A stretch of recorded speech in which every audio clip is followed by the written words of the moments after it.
Hi, so we're gonna review the ES future sessions today. Today is August 13th.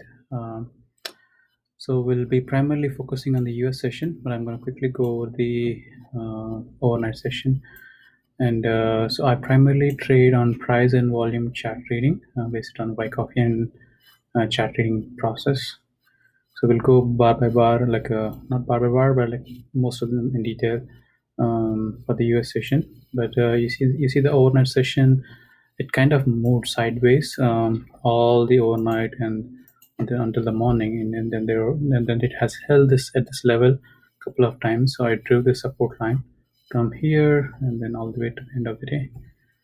And okay, so I'm in Pacific, so you can see the timings are so 6:30 is my US open session. But so you can see that as we saw in the overnight, the session was going on the sideways. Around 5:30 Pacific timing, demand entered into the market suddenly. See this one, the big bar, the strong volume, and then the strong price move. So it entered there. Okay, so okay, so it entered there, and what happened after that? It didn't go further after that, and then came all the way down. So as you can see, as it starts going up, right, the volume kind of declined. Yeah, see the volume kind of declined as it start going up. It's just a process that the demand is declining. Just the thought that demand is declining. And it starts going down. You can see this down bar, and then this is of a low volume, so not much significance. And then but still make progress the next one, and see this bar, sudden volume has happened, and with a good decent volume comparatively. I mean, not as strong as this one, but like even decent volume. But the traction, see the width of the movement that it made. So it's a good movement. So by this time you can say that okay, it's coming back, and then the volume is increasing while coming back, and then previously the volume is decreasing, the buyers are decreasing. So as it starts going up, the buying is decreasing, then it starts coming down, the selling is slightly increasing, right? So you can think that slightly if supply is biased now at this stage. So, but still there is a strong demand. You don't forget that at the end of the day. So what we are seeing is okay, probably at this level, at the lowest level of this strong bar, some testing will happen, and then we'll see if it proceed further or not, right? That is our thought process at this stage.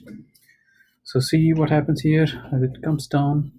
The demand enters here. See the volume increased, and then the price came down the close of this bar, and then went closed above this one, and meaning that some demand has entered the market.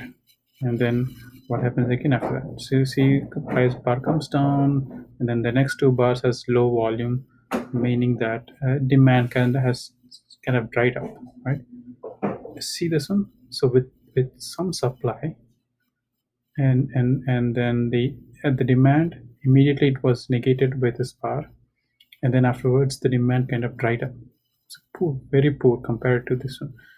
So still with the supply as a background, and then poor demand, and then the next bar. So look at the next bar. This is just 5 minutes before the US Open. So the huge supply enters, and then what happens on the open day? So there's nothing. See at this stage, there's nothing that is tradable. Like not least risky tradable, I would say that. Like, I mean, yeah, people can trade it, like but of course we wanted a least risky tradable option. So and then US Open session happens, a huge volume enters. It goes underneath that one, does not even test this one, but closes a person, making it is bullish in nature. Because no, so this is our support, right? When support should be typically tested, when support does not get tested, and it even does not even touch at the higher level, means it a little bit more bullish. Okay, but still at the end of the day, we know that the supply is still in the background, and this also does not make a strong demand as per se, like because the bar has been a strong demand, it would have closed around here, but instead the bar has closed in the middle, even though it is all this volume. So we don't know who is going to win. This is like kind of fight between buyers and sellers. And see the next bar, it emerges, this demand bar emerges strongly, right? So meaning that this fight between buyers and sellers, who won? So this is a demand one, right? It's demand one it. And again, this is just, so you're trying to read the background condition so that when it trading when you need to trade it, you know what is a background condition. So strong demand appears here with a good volume, and then the next bar also makes good movement with a good volume, and then see in the next bar what happens. A supply bar appears, so it goes above this the resistance line, and then closes below underneath it. So will you short this bar because this is like an upthrust, right? It kind of goes above the resistance line, and then closes below. No, we would not short this one because the background is demand here, right? Demand means strong moves with a good volume. With a good volume, it's making a strong moves. So when such, it's like, buyers are like coming with a huge truck, and then you want to go in front of the truck and then go underneath that. No, we don't want to do that one, right? So that is the reason. Say the background condition determines whether you want to short or whether you want to long. So again, next part, what happened? See, supply enters the market. Sorry, the demand enters the market and then pushes it up, closes right at the resistance level. So there is some kind of fight going on, but say, you can see that by this time, like, there is some good supply fight between supply and buyers are happening. So still the demand is buying. Okay, but you need to be aware. Okay, first signs of supply is coming here, because this is also not strong demand, because if it had been not a strong demand, it would have closed above somewhere here. Instead it closed in the middle, right? So, and see the next bar. So this bar happens, and then so this is it. Okay, decent bar, nothing much. And the next, and then as so this, see this one, this the blue plus lines is my 2-day high, and then the gray plus line is my yesterday's high. So what happens? It starts moving sideways, right? Start moving sideways. And so this is the good demand. Still, it's a good demand. There is nothing like a strong supply that came into picture. When I say strong supply, the volume should be popping, and then the bar should be wide. So look at this bar, and this is kind of another a supply bar which went above the resistance and then closed below this one, closed below all these two bars, meaning that there is some supply.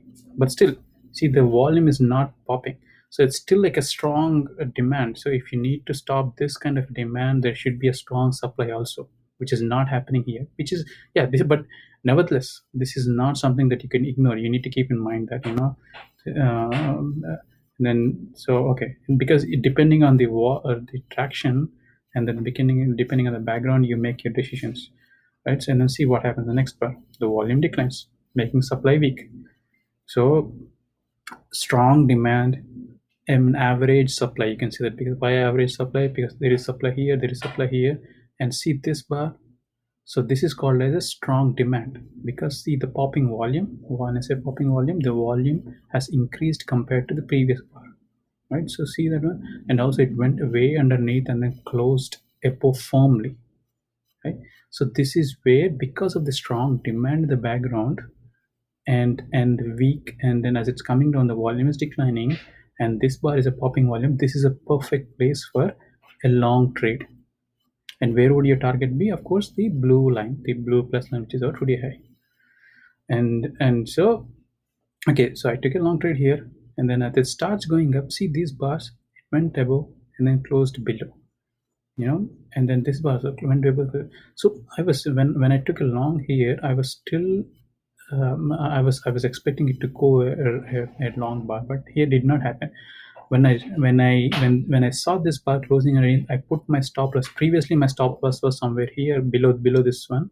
Actually, if it would have broken this one, I would have exited out here. But my stop loss, when this bar went up and then started coming down, I put my stop loss at a break even.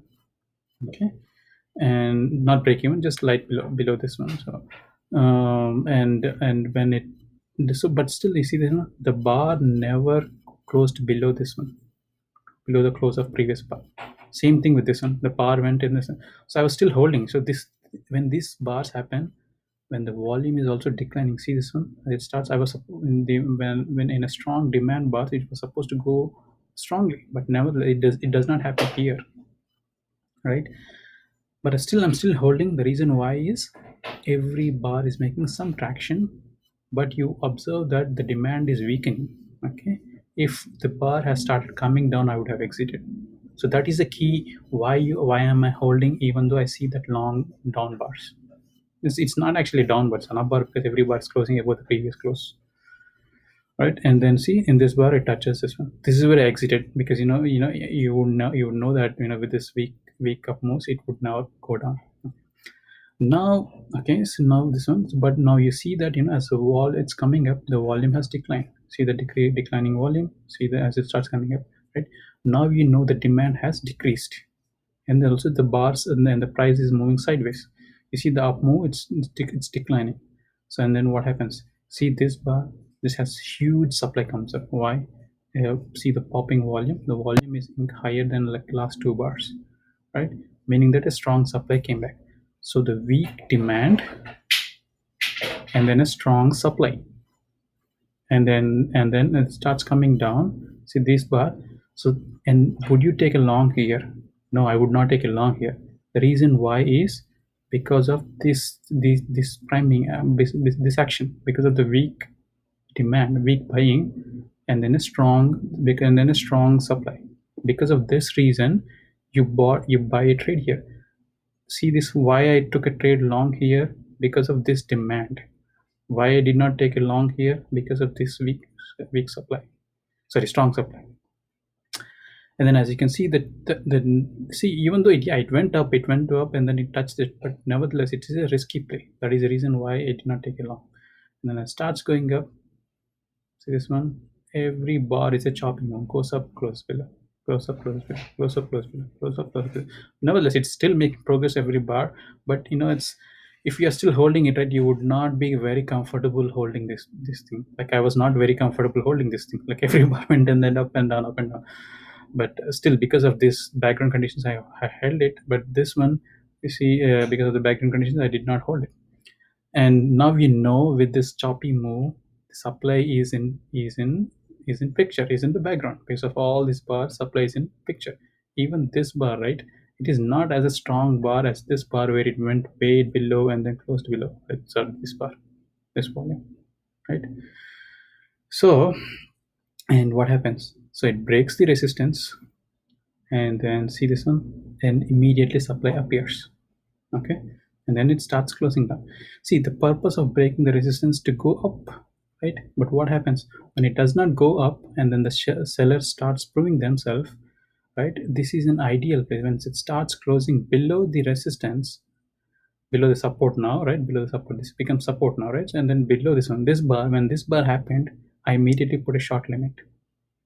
Why? Because you know that, because what happens is, right, a lot of people, a lot of breakout bar people, like after they break out, see this one, they will be buying out. A lot of people will be buying out here, and then the big money players, they start selling it out, and then they push it down, and then most of the players who bought here, their stop losses will be here, and that is why you will see a strong move immediately, because these are all short, the triggers of this chart, the stop losses. Like you can put a stop loss, and of course, where will your target be? This bar, right? See, because it has held it 3 times, right? So this is your target. You hit there again, and then starts going up and starts moving sideways, and then there is a choppy up move. Then there is nothing to take here. There is no action. We are not taking long also because of the bearish background. See the extremely strong bearish background. We do not take this one.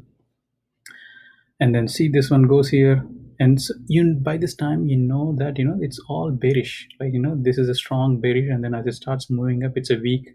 See the volume has been declining in the weak pullbacks, right? So when I saw this bar, see the volume, it has popped up and then went above and then closed below. I put up a short here, but what happened? It started moving sideways. It did not give a good traction like it did give me traction, right? It was moving sideways. This is a where my fear got triggered. Like when I saw this bar, like a strong volume. Look at the volume on this bar. It has moved significantly, right? Higher volume. And then the bar closed in the middle, meaning some demand appeared. I was expecting a strong pullback. but it did not happen. So I exited again when it went above, and then close below. I took a short again, and then but it came back again. So I took two or three trades here, and but when this broke firmly here, I got out of my shots, and then I moved away. So when such traction happens, right, where you do not know what is happening, and then you're taking, if you're taking like multiple trades, right, you get away from your screen for a while. That is what I did. Around this time, I got away from my screen, and it's what time is it, like 9:35, right? I was waiting for a end of the hour, like around 9:55, typically, because a strong moves happen at the end of the hour, or the start of the hour. So I came back again at 9:55 ish, to see what's happening, and see this one. See the 9:55 bar, it went above. So still at this time, I do not know which way the moves are happening, but still you see that it's all still choppy move. But when this bar happens, see that 10 o'clock bar, see that one. When this bar happens with a strong supply, what is my background conditions?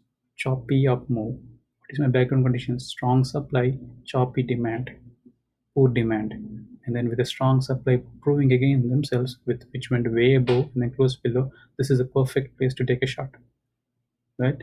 And then by now you know that one, because this is the second time happening. This time, there are good chances that this might be broken. This, I exited here because of this bar. You see this one, a strong volume came up, and then closed below or closed above this one. So that is how you read this one, okay? So yeah, it is always important, because this is a very strong support. Do not hold on to these bars. I know this bar went down, but a lot of times the v-shaped recovery can happen, like, it immediately can push up. So take profits and see, and obviously what happens, this breaks down, and now I'm looking for a weak pullback, right? A weak pullback to this bar, like a weak small narrow bars to this resistance, so that I could take a shot. But what happens instead? So as it starts coming up, demand has, the bars, look at the bars, these are very firm bars. When I say firm, right, good move, and then closed above almost at the highs. Good move and then closed above the highs. When this is happening, this is not like a narrow play, right? So this is more like a strong play, like so. And then see this bar. So I observed the volume has been declining, but when I observe the bars are making a strong action, right? And the bars are making strong action. This made me not take a shot here. I did not take a shot here, but I put an arrow just to show you this is another place to trade, because what I was looking was, it would touch this 2-day high, and then somewhere like an upthrust, like goes above and then closes below, like this one. But that did not happen. And see this one, it starts coming down afterwards again. So coming down, but see the wall, buyer started trying to hold it here. And then if you are in trade short here, this is a place to exit, because this one is the previous swing low.